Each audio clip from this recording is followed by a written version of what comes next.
The final skill of emotional intelligence is emotional self-control, and it's really about the length of our fuse and how effective we are at making responses to strong emotions. What do strong emotions do to us? Well, strong negative emotions in particular narrow our thinking, limit our interpretation of events, and often cause us to behave in ways that we might later regret. Have you ever emailed somebody out of anger?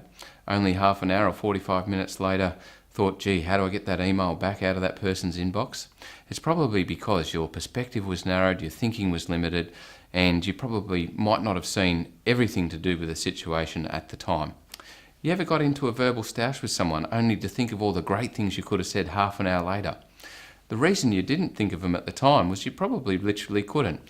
As I was saying before, strong emotions narrow our thinking, limit our interpretation of events, and often cause us to respond in ways that we might later see was not as intelligent or not as best as we could have. So emotional self-control is critical for making the right sort of intelligent responses to strong emotions.